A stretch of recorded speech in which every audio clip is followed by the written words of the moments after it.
In this video, I'm going to present the basic principles on how to create a listening room for like a home studio or a podcasting studio, and if you want to do some live streaming and stuff like that. Let's see. There's this principle, it's called dead front, live end. And what that means is that if you have, consider it like a shoebox shaped room, like so, and you got your desk here, computer monitor, a pair of loudspeakers, keyboard and mouse, and here's your listening position, and you want to do some recording here and have good sound quality, because many of you who do this and haven't got any sound treatment have probably realized that there's quite a lot of nasty reflections coming into your microphone, which will give a much lower quality to your production. So, dead front, live end. What that means is that you should add absorptive surfaces on this side where you got the loudspeakers. And the live end, here you want to have reflective surfaces, but you probably don't want to have flat surfaces like this. So I'm going to draw it like this, and this will add something we acousticians called diffusion.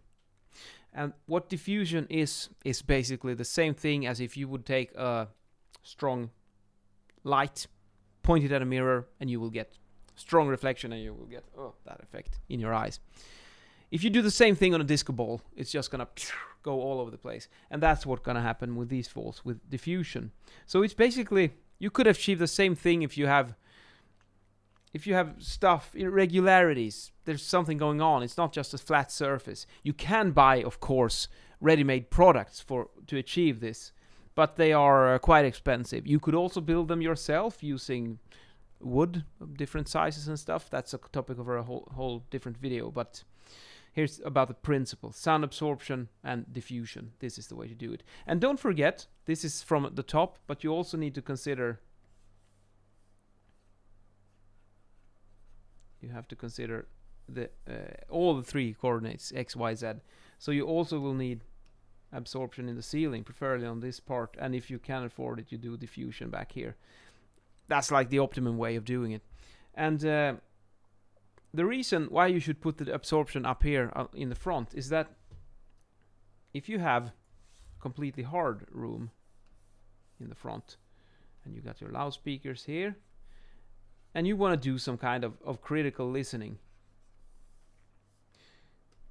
For instance, if you're mixing a record or song or something like that, you want to hear what goes into the microphone. You don't want to hear the coloration of the room. So what you want is the sound coming straight from the loudspeakers, hitting your ears. It should actually become kind of like a nice little triangle. But if you got hard surfaces here, you will have nasty reflections, because here you will have something. It's going to go there, bam. It's going to go to the rear wall, and also from this side. And also from the same will happen with the ceiling, of course, if we look at this one again. If there weren't any sound absorption, you would get this kind of nasty reflections as well. But we take care of it with the sound absorption. And the same goes with this. By adding sound absorption on these surfaces, you can remove these nasty reflections. They will only go there and become absorbed instead of hitting you. So with this, you will get direct sound only. What you hear is what actually goes on the recording, and that's what you want to work it with as a sound engineer. And then the reason, if you just damp the whole room, why shouldn't we do that? Well, the reason is that if you have to take into account that the listener in the other end, they are not sitting in an echoic chamber. They will probably sit in a room like a normal living room with some room acoustics. And if you don't take that into account when you're doing your production, you might exaggerate the effects. You might treat the sound in a different way. For instance, if you want to add some artificial reverberation on a guitar recording stuff, you might crank it up quite a lot because you're sitting in a dead room. Whereas if you're listening to the same piece of sound in a room that has some reflections in it, you will notice that you won't have to crank up the reverb dial as much. So that's the reason why you want to have some diffusion back here, because yes, this will introduce reflections, but they won't come like this. They will go here and then disco ball effect, remember? And it go somewhere all over the place, and then maybe it hits you later. So it's gonna go in very strange ways, and that will actually give you quite a nice. We could look at it in if you look at it in the time domain, it'll look like this. If you would play back a gunshot on your loudspeakers, you will first then get the rainbow colors that I drew here, the direct sound. Bam! You will hear that shot, and you have killed off all the early reflections. If you would do this in an undamped room, you would get all these nasty. You could even do them in red, like. Oops, we shouldn't get rid of all of them. Direct sound is always there, but all these early reflections might come, and that's these ones that are illustrated. They will look like this,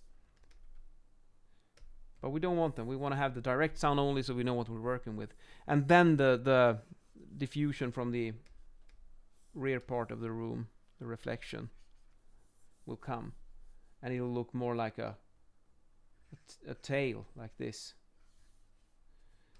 And that's okay, because it will just add some space to the perceived sound, but you will have full control of what you're actually working with, and this is really desirable as a sound engineer.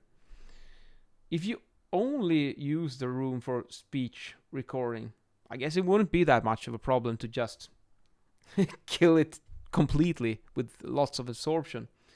But there's also another thing that you might need to consider. If the room is completely dead with a padded cell, basically, you might overcompensate and talk louder because it's so quiet in the room, and that might result that you tire your voice prematurely. You will get used to it with time, but it's kind of an unnatural environment to be in.